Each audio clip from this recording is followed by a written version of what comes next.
In 1974, during routine construction work to build a highway connecting the city of Amman in Jordan to the nearby city of Zarqa, a remarkable discovery was made, one that would eventually rewrite a significant chapter of human prehistory.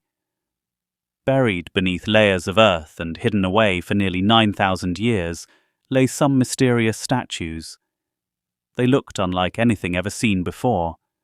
They were lime plaster and reed statues belonging to a mysterious ancient civilization. The statues would later be hailed as the oldest large-scale human artifacts ever found. They became known as the Ain Ghazal statues. The discovery of the Ain Ghazal statues sparked a wave of debate among scholars. Who were the people capable of such sophisticated craftsmanship nearly 9,000 years ago? What drove them to create these figures? And why did they go to such great lengths to bury them so carefully? The questions seemed endless, and with every attempt to uncover answers, new mysteries emerged. The story of the Ain Ghazal statues begins in the pre-pottery Neolithic Sea period, dating back to approximately 7250 to 5000 BC. This was an era when human societies in the Levant and the broader Near East were undergoing significant transformations. They were transitioning from nomadic lifestyles of hunter-gatherers to more settled, agrarian-based communities. The emergence of agriculture, permanent settlements, and more complex social structures gave birth to early cities and villages, and Ain Ghazal was one of these pioneering settlements.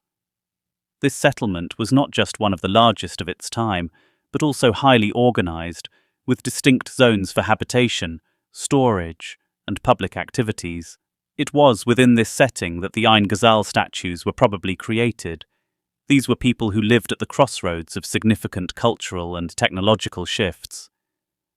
They were among the first to experiment with architecture, pottery, and sculpture, and they likely left behind traces of their beliefs and practices in the form of these statues. The statues themselves were not discovered until 1983, almost a decade after the initial finding of the Ain Ghazal site. Archaeologists were conducting routine excavations when they came across something extraordinary, a carefully dug underground pit containing plaster statues, all remarkably well preserved, despite their incredible age. These statues were found in two underground caches, or pits, dug approximately 200 years apart. In total, 15 full statues and 15 busts were uncovered. The statues were estimated to have been crafted between 7200 and 6250 BC, making them some of the oldest examples of human figurative art ever discovered. The Ain Ghazal statues are made of a combination of lime plaster and reeds and showcase a highly sophisticated artistic process for the time. The core of the statues was created by bundling reeds together, which were then covered in layers of wet plaster to form the human shape. Over time, the reed cores decayed, leaving behind the hollow plaster shells that were discovered in the excavation. There are two main types of statues, full-body figures and busts. Some of the busts are particularly intriguing because they feature two heads. The heads of the statues were meticulously crafted, with special attention paid to the eyes, which were often outlined with bitumen, a sticky, tar-like substance that gave the statues a hauntingly lifelike appearance. The eyes are wide and expressive, as though the statues are staring out. The figures represent both men and women, though they do not feature overt sexual characteristics. Women are typically identified by slightly rounded bellies and breasts, while the men are less distinctly characterized. Interestingly, none of the statues feature genitals, an omission that further complicates interpretations of their purpose. Instead, the most detailed part of the statues is the face, which suggests that the people of Ain Ghazal may have been more concerned with the identity or spiritual essence of the figures rather than their physical form. The statues are not life-sized, with the tallest standing at around 1 meter in height.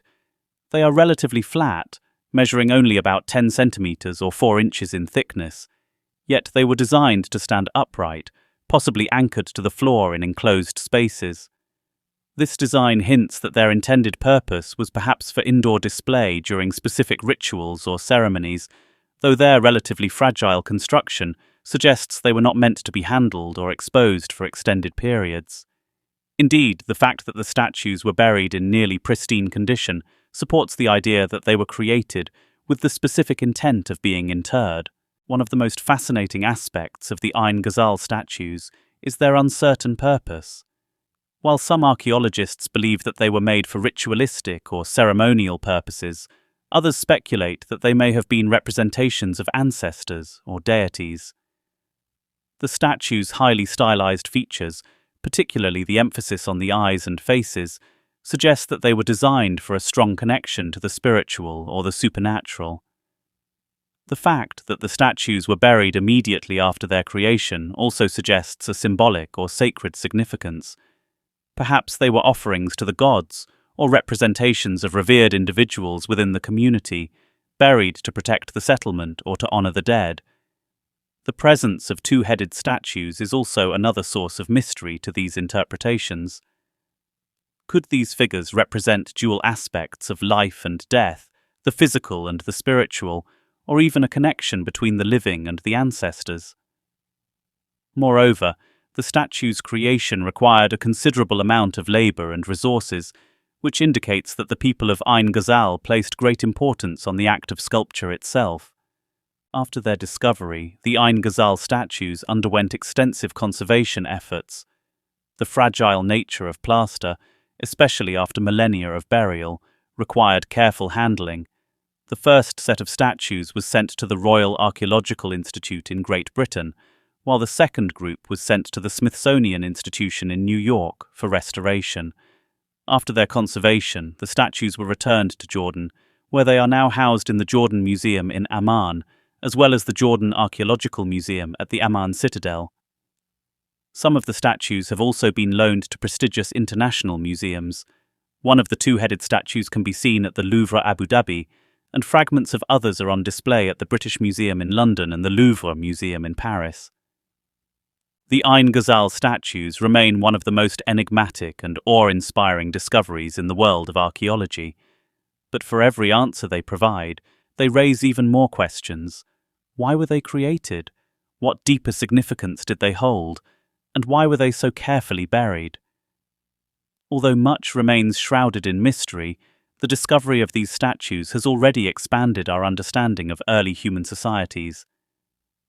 Yet, as more research is conducted, new methods emerge, and technology advances, we may one day uncover more about their true purpose, symbolism, and the civilization that built them.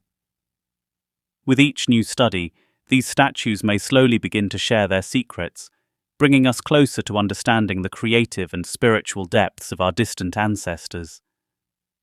For now, they stand as timeless relics of the ancient world, continuing to inspire curiosity and wonder for generations to come.